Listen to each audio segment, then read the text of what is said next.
Hi guys, welcome to money talks. ఈరోజు episode ఎంతమందికి నచ్చింది? నాకైతే చాలా బాగా నచ్చింది. మండే ఎపిసోడ్ ఎంత సూపర్గా అనిపిస్తుందో వాళ్ళ నామినేషన్ వల్ల, ఈరోజు ఎపిసోడ్ దాన్ని మించి అనిపించింది. టాస్క్ మళ్ళీ నామినేషన్ టైప్ ఒక టాస్క్ పెట్టాడుగా బిగ్ బాస్, దానివల్ల నాకైతే చాలా అంటే చాలా బాగా నచ్చింది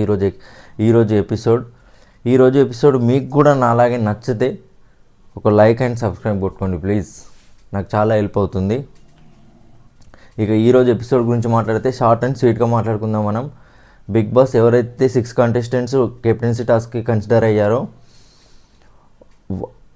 వాళ్ళు కాకుండా ఎవరైతే కాలేరో ముగ్గురు, తనుజ, భరణి గారు అండ్ సుమన్ శెట్టి అన్న, వీళ్ళ ముగ్గురికి ఏం చెప్పాడంటే ఒక టాస్క్ పెట్టాడు.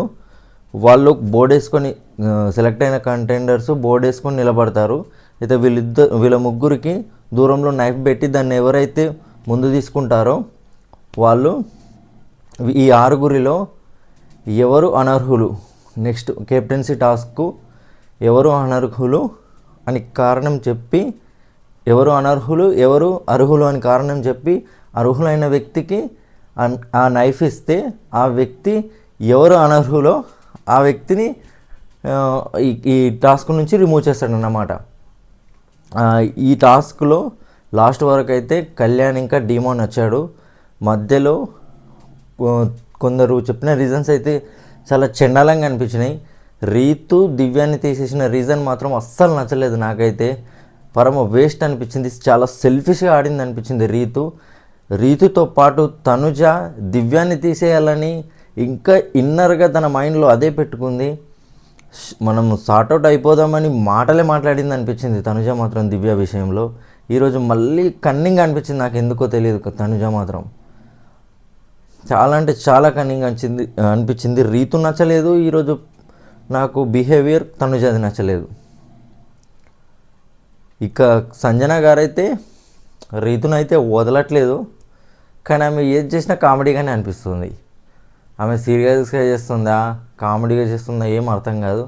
వాళ్ళిద్దరికైతే ఈరోజు కూడా మంచి లడాయి జరిగింది, గట్టి లడాయి జరిగింది. లాస్ట్ కళ్యాణ్ డీమాన్ రావడానికి కారణం కూడా ఆవిడే. మస్తు ప్లాన్ చేసింది ఆవిడ, ఆఖరికి సక్సీడ్ అయింది. రీతుని తీసేయాలనుకుంది, పక్కకి పెట్టేసింది. ఇక డీమాన్ ఇమాన్యుయల్ రిమూవ్ చేశాడు. డీమాన్కి ఇమాన్యుయల్ కూడా గట్టి ఫైట్ జరిగింది. ఇమాన్యుయల్ బాధపడ్డాడు కూడా. అక్కడ బాధపడడానికి ఏం లేదు, డిమాండ్ చెప్పిన రీజన్ కూడా పర్ఫెక్టే ఉంది. అదంతా ఏమంటారు సిల్లీగా అనిపించలేదు. ఇట్స్ ఓకే ఫైన్ అన్నట్టు అనిపించింది. కానీ ఇమాన్యుయల్ ఎక్కువ ఫీల్ అయిపోయాడు. మరి కెప్టెన్సీ కంటెండర్గా మిస్ అయ్యానని ఫీల్ అయ్యాడా, లేదంటే డిమాండ్ నన్ను రిమూవ్ చేశాడని ఫీల్ అయ్యాడా, నాకైతే అర్థం కాలేదు. లాస్ట్ వరకు అయితే కళ్యాణ్ డిమాన్ వచ్చారు. లాస్ట్ గేమ్ వచ్చేసి రోడ్ పూడ్చాలి, దాంట్లో కళ్యాణ్ అయితే గెలిచాడు. లాస్ట్ కెప్టెన్గా కళ్యాణ్ నిలిచాడు. డీమాన్ ఓడిపోయాడు. అయినా కళ్యాణ్ గెలిచి ఎంత హీరోలో అనిపించాడో డీమాన్ ఓడిపోయినా అలాగే అనిపించాడు. ఎందుకంటే డీమాన్ కూడా చాలా అంటే చాలా ట్రై చేశాడు. ఒకానొక టైంలో కళ్యాణ్ కన్నా ముందే ఉన్నాడు అందులో, ఆ ప్రాసెస్లో, రోడ్ పూడ్చే ప్రాసెస్లో. కానీ డీమాన్ వల్ల కాలేదు, బ్యాక్ పెయిన్ వచ్చి తాను క్విట్ అయ్యాడు, చేయలేకపోయాడు. కానీ డీమాన్ ఏడుస్తే బాధపడితే ఇంట్లో ఉన్న అందరూ కూడా బాధపడ్డారు దాదాపు. తనుజ ఏడిచింది, రీతు ఏడిచింది. కళ్యాణ్ గెలిచినా తనకు సంతోషపడలేదు డీమాన్ అలా చూసి. కానీ హీరో అనిపించాడు కళ్యాణ్ అయితే. సూపర్ బిహేవియర్, ఏం మ్యాన్ రా బాబు అనిపించింది నాకైతే. ఈ సీజన్లో ఎవరైనా విన్నింగ్ క్యాండిడేట్ ఉండంటే కళ్యాణే, హీఈస్ ద విన్నర్ అంతే. Super candidate, performance, attitude, behaviour, everything what not అన్నట్టుంది కళ్యాణ్ది మాత్రం.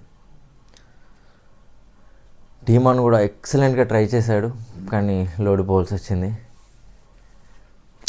ఓవరాల్గా ఇట్స్ ఎ గుడ్ ఎపిసోడ్. నాకైతే చాలా అంటే చాలా బాగా నచ్చింది. మరి ఈ వీక్ లాస్ట్లో ఎవరు ఎలిమినేట్ అవుతారనుకుంటున్నారో కామెంట్ చెయ్యండి.